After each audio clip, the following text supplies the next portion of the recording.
Hello, my name is Jeremy, this is Red Means Recording, and this is another video in a series of videos going through my most recent tracks for the YouTube music library. I made 10 tracks, and you can use them in your videos, you can monetize, you can just download them and listen to them if you want. Link in the description for where to get those tracks. And yeah, we'll be going through the synthwave track and sort of this poppy future bass track that I made today. So let's get started. This is the synthwave track. I called it Sightlines, I believe, for no reason whatsoever. Let's start with what sort of made this track come together. I had just gotten a Super 8, which is a Jupiter 8 repro for Native Instruments Reactor. So, you know, I gotta try it because it's new and fresh, and I have an attention span of a gnat. So that's the bass. Let's see what it sounds like. That's pretty nice. I'm pretty happy with that as a synthwave bass. I have an arpeggiator on it, so I'm just playing the notes that I need to play to get the arpeggiator to work. What else do I have going on here? It's like I filter out the bass at some point using some automation. And then instead of using sidechain, I'm using Xfer's LFO tool. It's an envelope LFO generator that you can see is doing the volume work here. Oh man, I'm so gassy today. Next up is the ARP that goes with it. It's Super 8 again with the LFO tool again.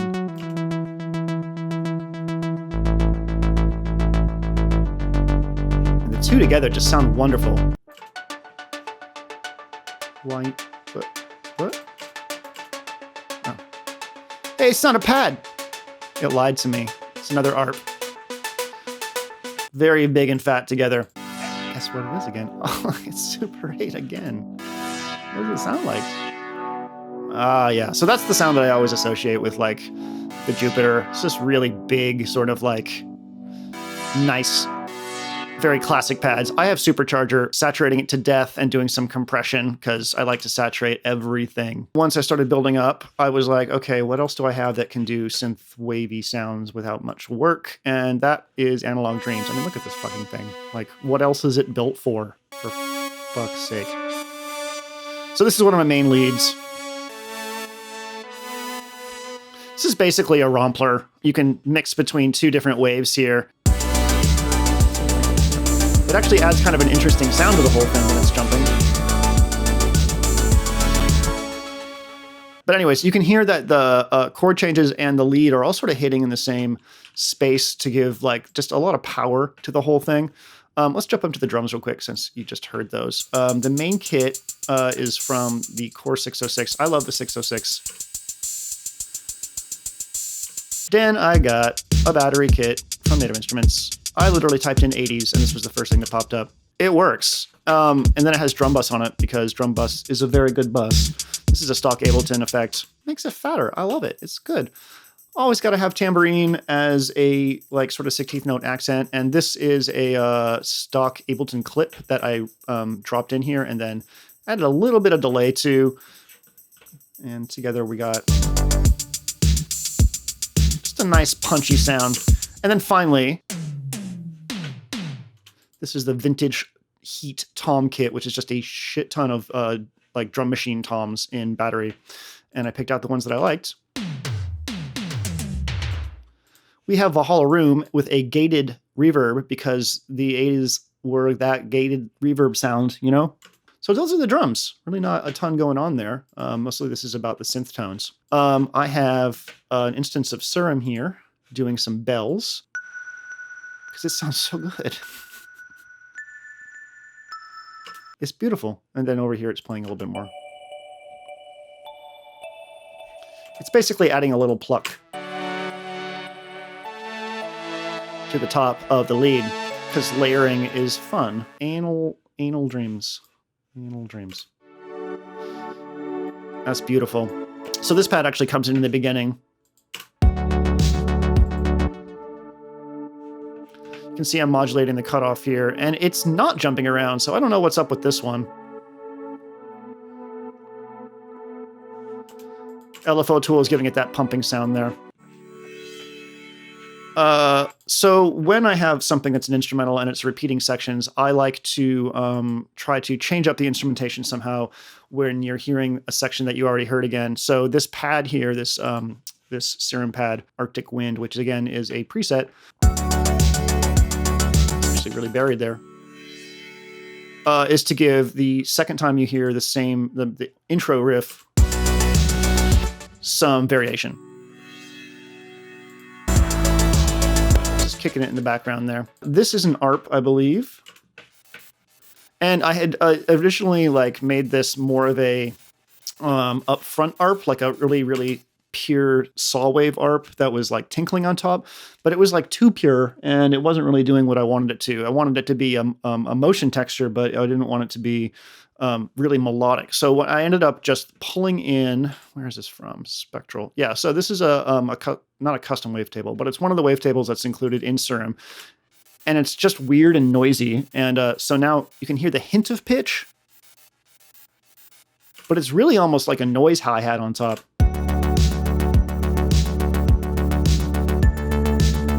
This syrup ARP, this hot syrup ARP that comes in during the second section is another example of like, okay, well, you've heard this progression before. What can I do to make it more interesting? And this looks like it's a custom preset. I grabbed these from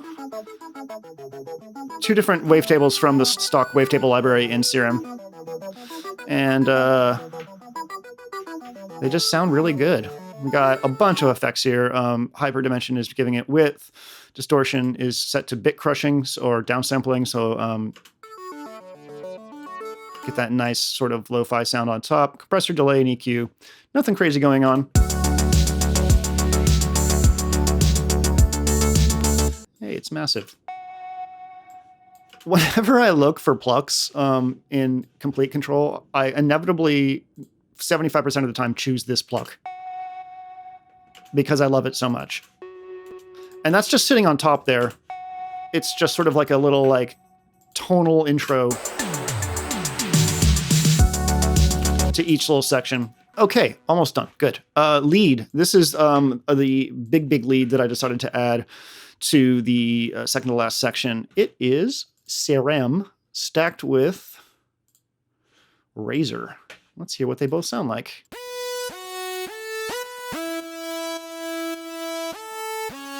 You can hear that the chiptune thing is sort of hanging in the background with the portamento adding just a little bit of top to it. We've got some really basic noise risers going on down here, just a bunch of various effect risers and falls. I'm going to skip all these because they're not really that interesting. I do want to talk about this wavetable riser down the bottom here. Well, at the time I got Serum, I didn't have Serum at work. I wanted to play with Serum, but I didn't have it at work.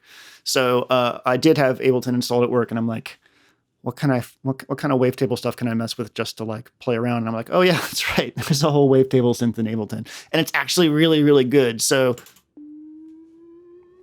I'm modulating the wavetable here from sine wave up to square wave, which goes from a simple sort of like, smooth riser to this really nice weird riser. There's the wave position modulation. Yeah, so LFO amount and LFO rate, which is where you can hear that sort of wiggly thing getting bigger. And you can actually see it right here.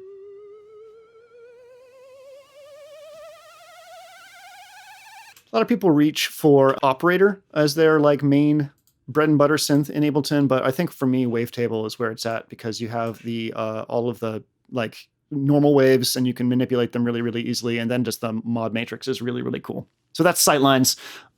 Let's move on to the next track.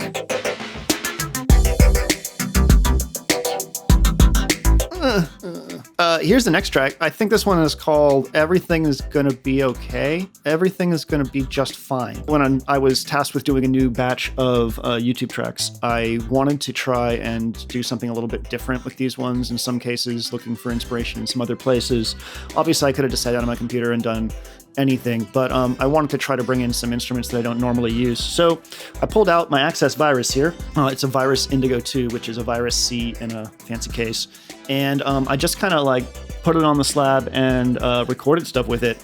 And that's what this track came from. See, this is all my virus MIDI that I saved into a MIDI backup thing in case I wanted to use it for another instrument in software, because the intention was to multi-track as much as I possibly could with the virus and then bring it into, over to here and finish it up. So I saved all my virus stuff. And just in case you're ever recording hardware, I'll tell you how I do it when I'm doing something where I have like a preset heavy synth and I want to make sure that I can recall what I'm doing. You can see over here that it says like virus A45, A43, A44, C42. These are the patches that I use for this particular line, so that I know that if I ever go back to my virus to recall the sound, that's where it is. So a little hardware tip for you. So this was the first line. I just sort of played this throughout. I wanted to see if I could push the virus into serum territory when it came to like those really upfront stabby chords that you associate with future bass. And the answer is pretty much yes. You can't do crazy wavetable stuff on the virus that I have, but I talked about using Molecular in a previous video for effects. Molecular is a multi-effects unit built into a reactor. It's probably worth it. So you can hear we have what sounds like a phaser, which I believe is the frequency shift. We got 2 dub delays and we have a compressor at the end. You can hear it pushes it into the background a little bit. One of the things about the virus is it sounds so big that it's sometimes hard to sit in a mix unless you do some work to it. Here's our bass. Here's without effects. That's straight out of the virus. You can hear we got some side chaining going on over here. So what do we have going on? We have 2 chains. This top chain here is just to stereoize and push the high frequencies here of the bass into stereo. It's kind of hard to hear. You can see the stereo effect going on here. And that's because with this particular genre, I always associate like this really big wide stereo image with the mid, like the high mids and the high frequencies. So I wanted to try to ape that. The second effects chain here is a phasis from Native Instruments. It's a phaser. Surprise. We got a solid bus comp doing some compression. And finally, this little echo here doing that filtered echo. You can see the low pass filter for this is set down to 5 kilohertz. So it's a really lower frequency echo. Oh yeah, these beautiful fucking chord stabs from the virus. Virus is really good at making these brass sounds. So all this has on it is Valhalla Room. You're just hearing the virus with some room reverb on it. This pluck lead is sort of the little hook here. That's from the virus as well. We got a very nice vocal hall reverb from Valhalla. And post reverb, we are saturating the hell out of it. So the reverb is getting crushed into the sound with the saturation and compression.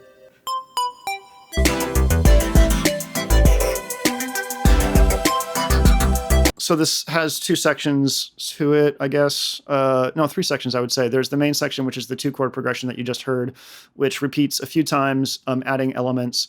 And then there's a middle section here where we change chords progressions, and then we come back to it before repeating. This is from the virus. I have it running through Guitar Rig. I like running things through Guitar Rig that aren't guitar. So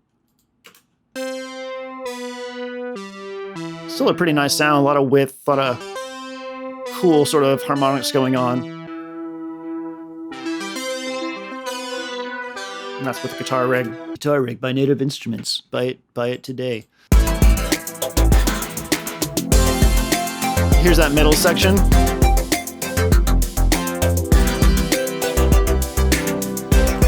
Here we sort of change change chord progressions there. Guitar progressions. And this is a pad that leads us into that section. Supercharger DT is doing some saturation and compression, as I pretty much do to everything. And then we have this cool shimmer delay from Replica XT. You can see that the pitch for the delay is being shifted left 1 octave and right about a 1/7. So that's a really cool mix of chords. So before, still a really nice chord out of the virus. That's why I love it. There's that shimmer delay. Just making it a little bit more fancy. So after this section here, we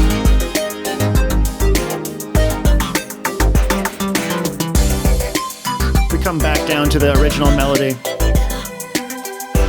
We got this high pad just kind of kicking it here as a sustained texture. And then we have this little bell thing from the virus that's adding a texture too. It's not really a bell, it's more like a synthwave lead.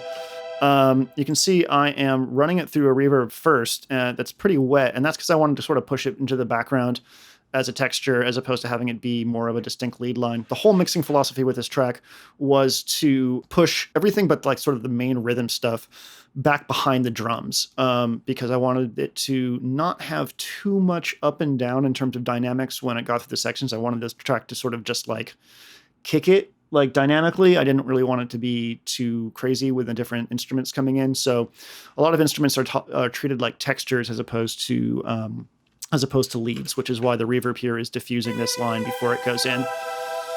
Little bump in the upper mids to push it through the mix, supercharger, and the newer instance of delay. This is a trick I like to do a lot when I want to stereoize things. I have it set 100% wet. I turn it to time as opposed to sync, and I leave one side at the least amount, which in this case is 1 millisecond, and I will up the other side to a significant amount, not too significant, but basically it creates a stereo delay with no feedback. So that's without it. And here's with it.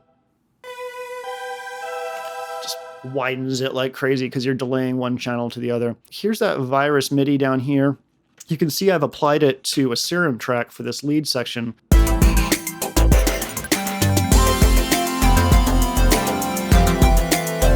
So this is the second time we jump into that second chord section, and I decided to give it a little lead line. So we got some virus that's muted because I decided I didn't like it quite that much.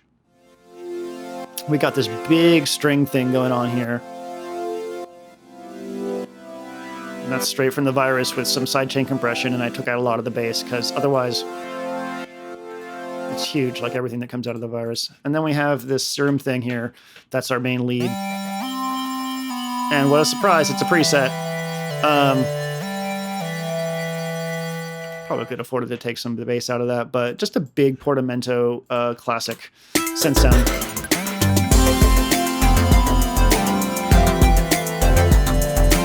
Upsy daisy to the drums. All right, what do we got going on? When I recorded this over on my workbench, I was using this 808 kit, and I decided just to keep it.